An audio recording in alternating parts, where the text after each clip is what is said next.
Hello everyone, welcome to our group presentation for MTS 1124 Pre-Calculus. I'm FATIN and I'm here with my teammates SITI and Nuris. Today, we are not just solving a textbook equation, we are exploring the intersection of renewable energy and calculus.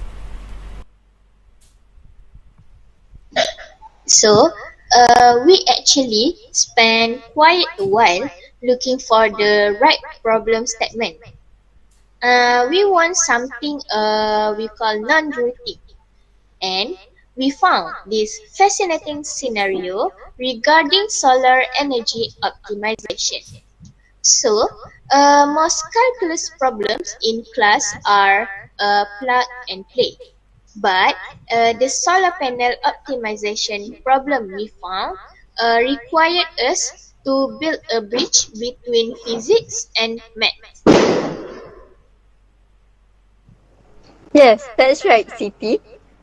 We chose this problem because renewable energy is such a hot topic right now. So the prompt we selected asked us to determine the peak efficiency time for a fixed solar panel. So we don't have these panels on our roof, but by studying the problem statement, we realized that the logic applies to any solar installation in the world.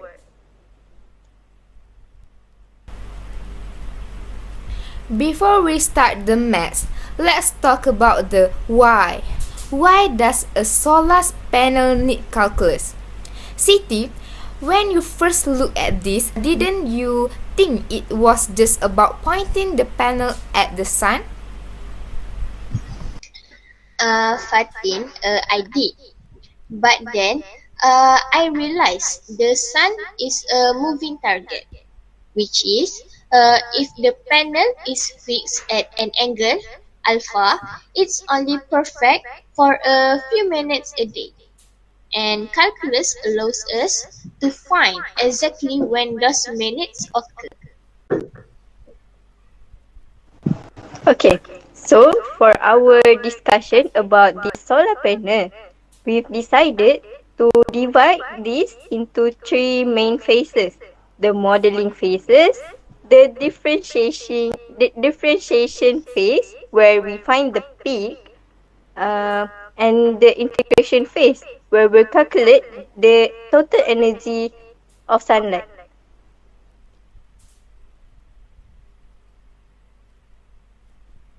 The core of the problem is this. If a solar panel is fixed at a certain angle, at what exact time of day does it reach its peak energy? It sounds simple, but when you realize the sun is constantly moving and the panel is static, it becomes a dynamic optimization problem. Yes, exactly.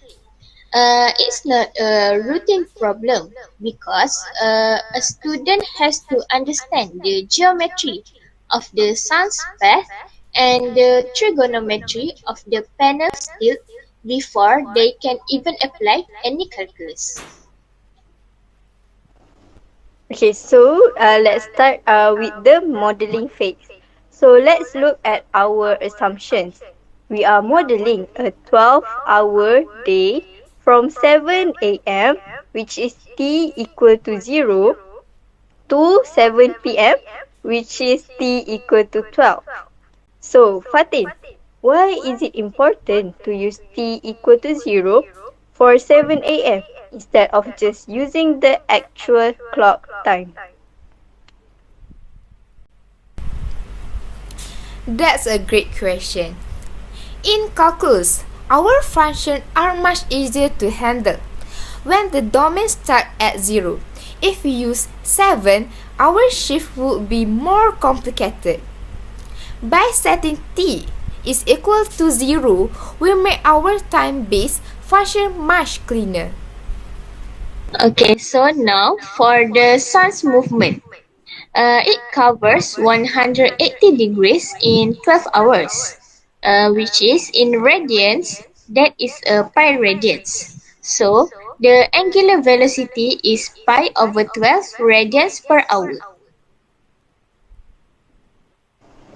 So, the sun's position at any hour, we'll call it T, is theta T equal to pi T per 12. Now, let's talk about the panel. The problem statement says the panel is tilted at an angle based on the angle of incidence. This is the angle at which the sun's rays hit the panel. The energy E is at its maximum when the rays are perpendicular to the panel. If the sun rays hit the panel at a 90-degree angle, we get 100% power. If they hit at a 0-degree angle, we get 0% power. So, this is why we use the cosine function. When the difference between the sun's angle and the panel's angle is 0, where cos 0 equal to 1. And as the difference increases, the energy drops. Yes. So, the function we have put for our problem is E T equal to P maximum cos alpha minus theta T.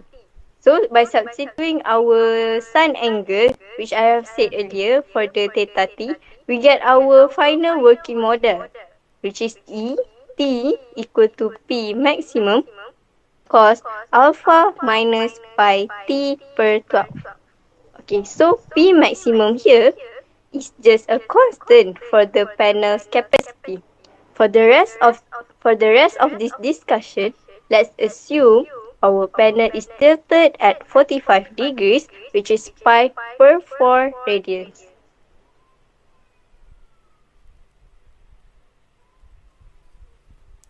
This is the heart of our project. We need to find when ET is at its maximum. In pre-calculus, we know that the maximum of function occurs when its derivative equal to 0. I will start the derivation. We have to be careful with the chain rule here. We have ET is equal to P maximum cos U, where U is equal to alpha minus pi T over 12. First, we differentiate the outside. The derivative of cos U is sin U. Then, we differentiate the inside. The derivative of alpha minus pi T over 12 with respect to T. Okay, so wait, Fatin. To remind us, what happens to P maximum during differentiation? Since P max is a constant representing the panel's capacity, it just stays as a coefficient outside the derivative.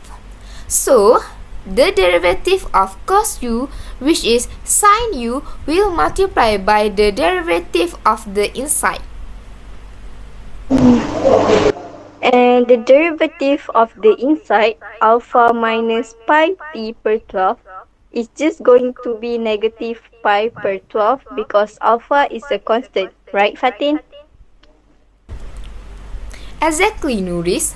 So, multiplying them all together, dE over dt is equal to negative P maximum sin alpha minus pi T over 12 times negative pi over 12. The two negative cancel out, leaving us with dE over dt is equal to pi P P maximum over 12 sine alpha minus pi t over 12. Okay, so now to find the maximum point, so we set this derivative to 0, which is 0 equal to pi p maximum over 12 multiply sine in bracket alpha minus pi t over 12 and close the brackets. So, since the first half of that equation cannot be 0, and we know that the sine part must be 0, so we know that sine 0 equal to 0. Yes, and this means the bracket must equal to 0. So alpha minus pi t per 12 equal to 0, which gives us the general solution for time. T is equal to 12 alpha minus pi.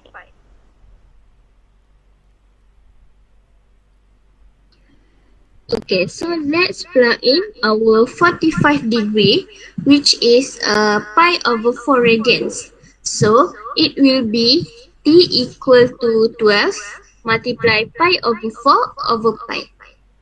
So the pi cancels out each other, and 12 is divided by 4, which is 3. So t equal to 3. Since our starting time was 7 a.m., T equal to 3 means the energy peaks at 10 a.m. That's a morning peak. But what if the problem statement changed the angle? What if the panel was flat? Okay, let me calculate that first. So, if the panel is flat, which is alpha equal to 90 degrees or pi over 2, then T equal to 12 multiply pi over 2 over pi. So, we will get T equal to 6, and that will be 6 hours after 7 a.m., which is 1 p.m. Yeah. So this is a huge discovery. It shows that the tilt of the panel is a strategic decision. If a building needs more energy in the morning, like a school, they should tilt it like our first example. If they need energy for the afternoon heat, they should lay it flatter.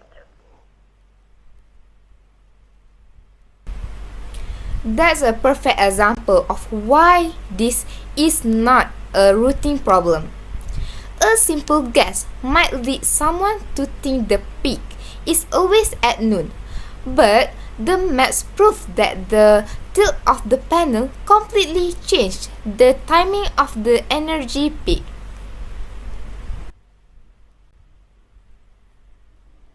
Okay, so now let's dive deeper into a question that our viewer might ask. So first, why did we use differentiation and integration for this problem? Couldn't we just use a spreadsheet or go outside and measure the sunlight with a sensor every hour? And that is what we call empirical method. Honestly, for a basic setup, it works. But for a non-routine like engineering problem, it has massive flaws. So the first one is what we call discrete versus continuous data.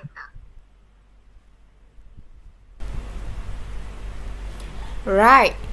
If you measure every hour, say at 8 a.m. and 9 a.m., you only have 2 points of data. But the sun does not jump from one spot to the next every hour. It moves continuously. There are an infinite number of points between 8 and 9. Okay, so if you only measure every hour, You might find that 10 a.m. is the highest reading you took. But in reality, the actual peak power might have happened at 10:14, 10:15, or maybe 10:30 a.m. Yes, that's exactly, Nuris. And calculus allows us to treat time as a continuous flow, which is when we find the derivative dE over dt, we are looking at the instantaneous rate of change, and this allows us to zoom in to an infinitely small moment in time to find the exact peak. So trial and error can never give you that level of precision. There's also the issue of optimization logic. In algebra, we can find a value if we have a formula, but calculus gives us the first derivative test. By setting the slope to 0, we are not just guessing where the top of the hill is. We are mathematically proving where the tangent line is perfectly horizontal.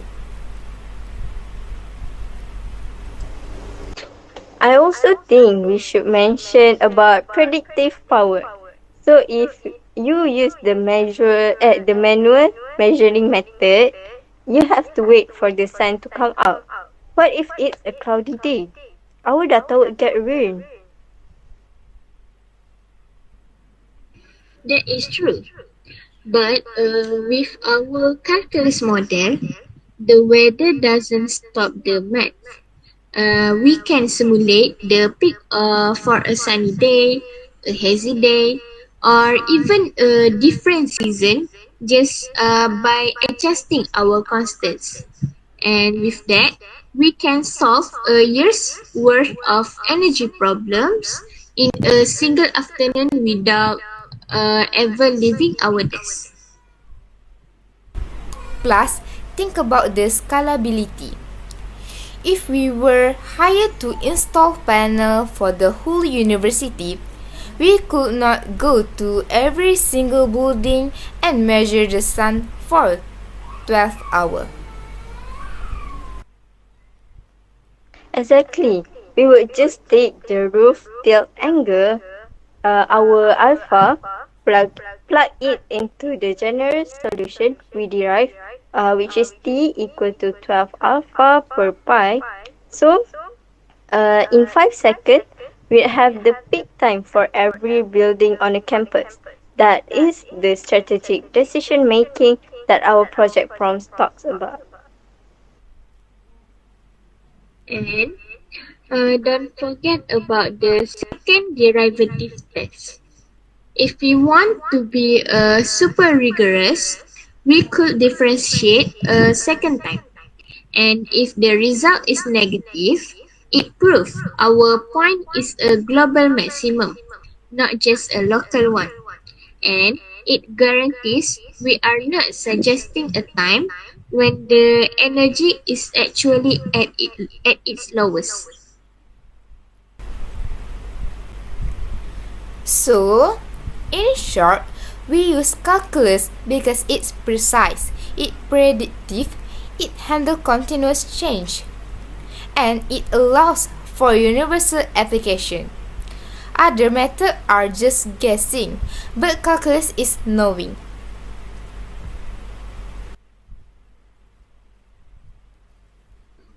And now we have found the peak. But what about the total energy? And this is where integration comes in. Right. Differentiation gives us the when is the peak energy received by the sun. But integration gives us the how much is the total energy. If we want the total daily energy, we integrate from T equal to 0 to T equal to 12.